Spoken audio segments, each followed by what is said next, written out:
Hello everybody, it's Mr. Joseph. Today we're going to be working on transformations. Here we have something called a parent function of f of x equals x squared.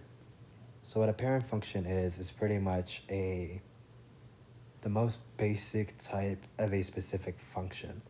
So x squares are what we know as parabolas.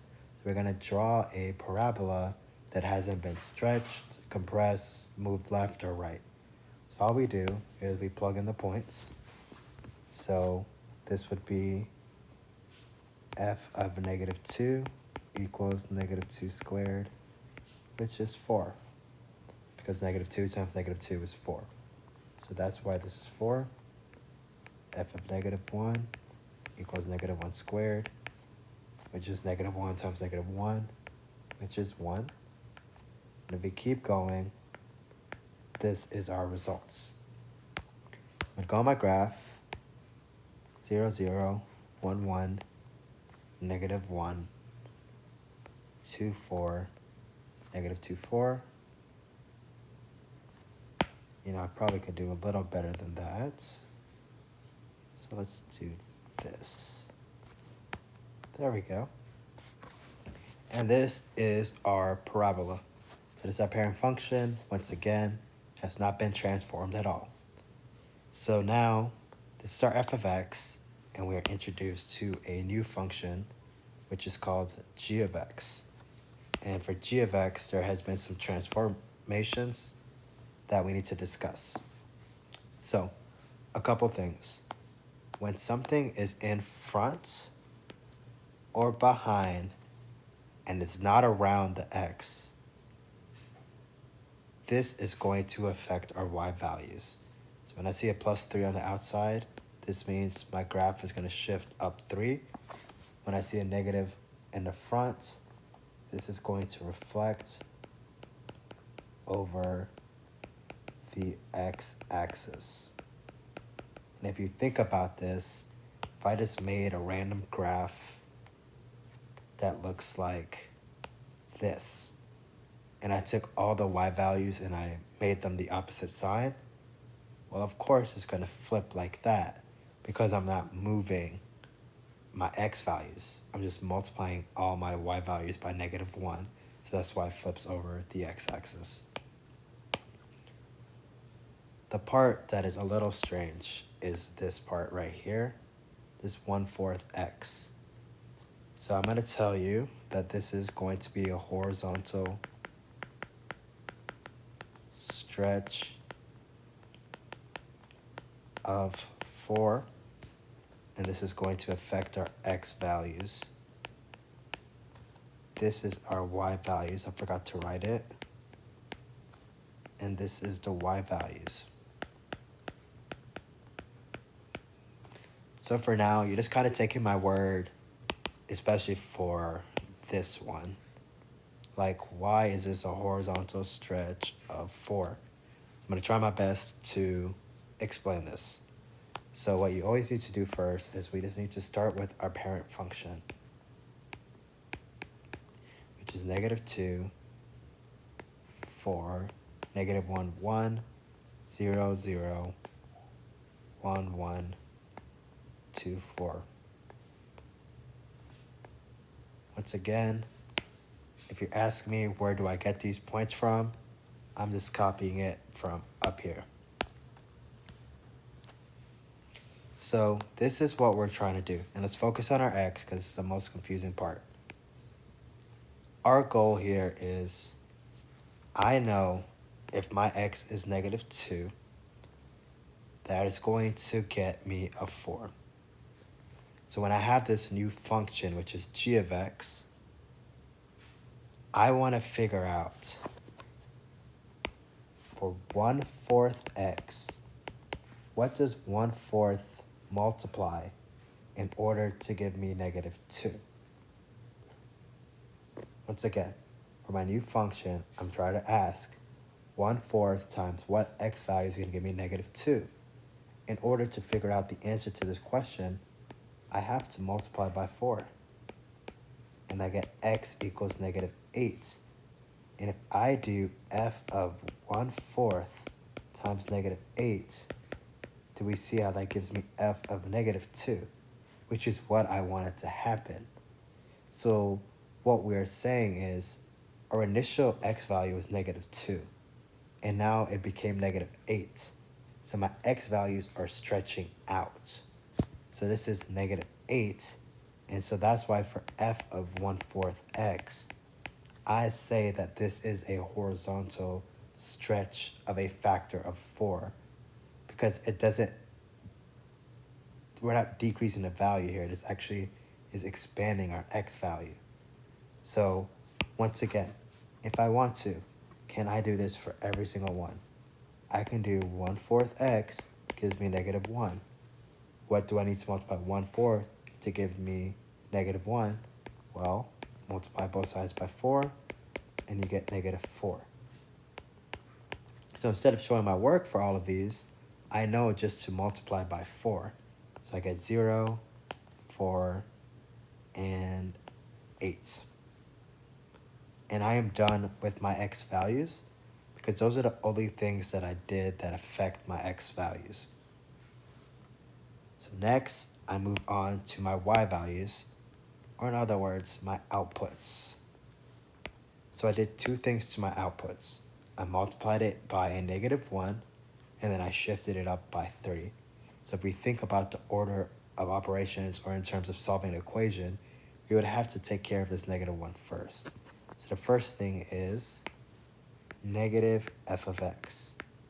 So this represents the reflection over x. So what I'm going to do is I'm going to take all my y values and multiply by negative 1.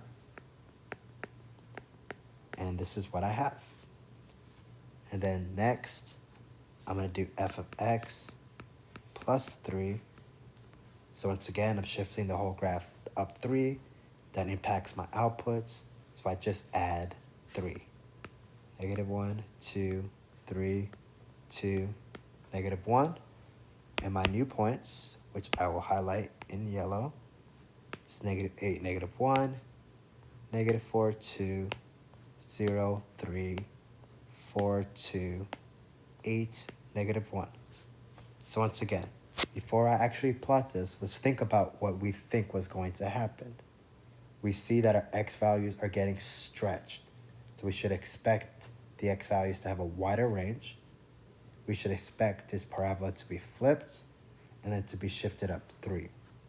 So let's see if this is true. So let's pick a green.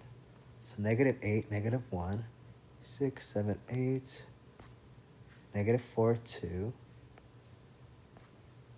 0, 3, 4, 2. Oh, that's not 4, 2. That's funny. And then 8, negative 1, 6, 7, 8.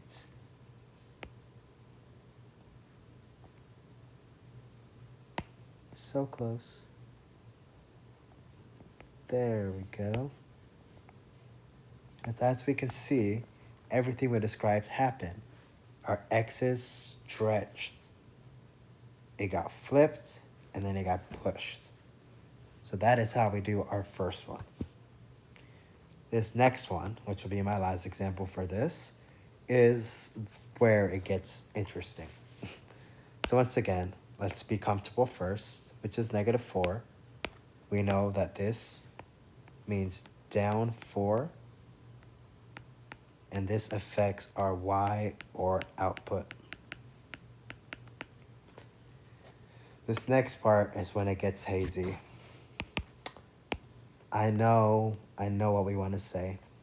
We want to say left 6, and we want to say horizontal compression of 1/3, and then reflect over the y-axis. Okay? I understand. But we need to think about this. And before we talk about what happens, let's just go ahead and start with our parent function again, so we can maybe get a better idea of what's going on.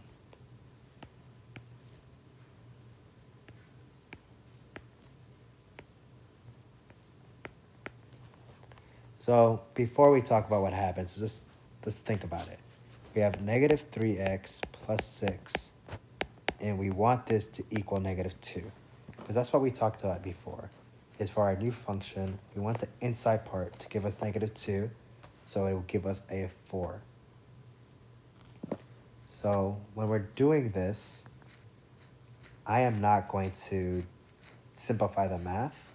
I just want you to see something. So this is -3x equals -2 minus 6. And then I'm going to divide by -3. X equals -2 over -3 minus 6 over -3. So I want you to see what is happening to our values. We had a -2. Do you see that our -2 is technically being multiplied by -1/3? I know it's weird to think about it this way, but if we really do, our -2, which is what we wanted to get,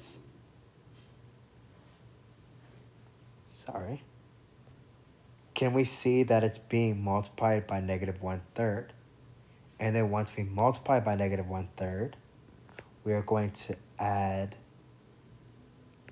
2. So y equals 2/3 plus 2, which is 2/3 plus, put this over 1, multiply by 3,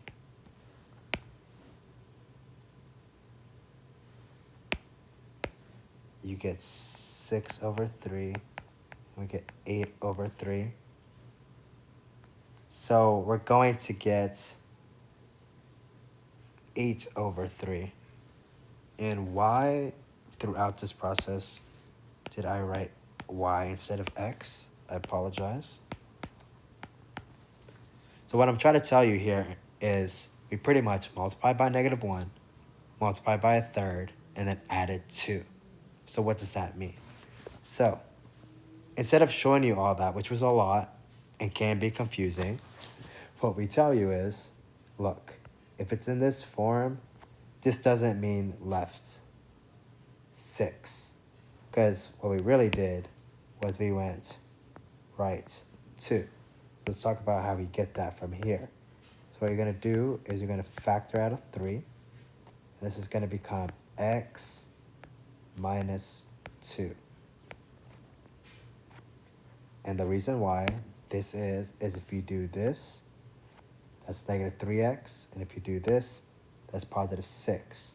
So that gets us back to our original. And by looking at this, we know that anything that affects the x is always going to be the reciprocal. So for instance, this 3, we know this is not a horizontal stretch of 3. This is a horizontal compression of 1/3. We know this -2 doesn't mean left 2. We know this means right 2. And then -1 is a reflection over the y-axis. Because it's going to do the opposite of what we did previously. When we had a negative sign in the front, it reflected over the x-axis.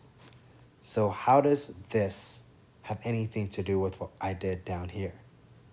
Once again, I want you to notice, when I was on this key step right here, right over here, I'm going to star this. You saw the truth. You saw what really happened. You saw that I took my -2 and I multiplied first by -1/3, which means that I'm getting reflected over the y-axis and I'm being horizontally compressed by 1/3. And then after doing all that, I'm taking my x value and I'm adding 2, which is telling me that I'm going to the right 2. So when you do the algebra here, you can see pretty clear what is happening and what in what order. But when you go back to this original and you see -3x plus 6, it's tempting to say that this graph went left 6. But in reality, it didn't go left 6. It went right 2. So you have two different ways to think about it. You can think about the first way that I showed you in terms of making sense of the equation, or you can always tell yourself, write it in this form where this x has to be by itself, and this will tell you the true transformations. So when I go up here and I do this, I'm going to do f of negative 3x, which is going to do two things in one step. It's going to reflect it over the y-axis, and I'm going to multiply by 1/3. So that's why this becomes negative 2/3, negative 1/3, 0, 1/3, and 2/3. But of course, I got to erase these signs because since I'm multiplying by a negative 1/3, this would become positive, this would become positive, that is just 0, this is negative, and this is negative. As you can see, I'm doing this with you here, so it's not always perfect, right? It's not going to be smooth. I got to keep track of my signs. And once I have flipped it, I compressed it, I still need to go right 2. So I'm going to write f of x minus 2, which I know really means that I'm adding 2 to every value because I'm going right 2. So don't forget, 2 means 6/3. Like if your denominator is 3, think of 2 as 6/3. So that's why this is 8/3. That's why this is 7/3. I can just write a 2 here. I can write a 5/3 here. And I can write a 4/3 here. And these are my final x values. And I don't know if you remember, 8/3, 8/3 gets you the same thing. And then for the fun part, I know the only thing I did to my y was subtract 4. So this becomes 0, -3, -4, -3, and 0. So my final answers, let me erase this part real quick. My final answers are in light blue. So once again, understanding this is not clean. There's a lot of math going on. There's a lot of subtle things behind the scenes. Like, it takes time to get comfortable. But the best thing to do is to be curious, right? Like, why are we doing the things that we tell you? Like, why is this not left 6? Like, those are the type of questions you should ask yourself while doing transformations. I hope this video helped, and please let me know if you have any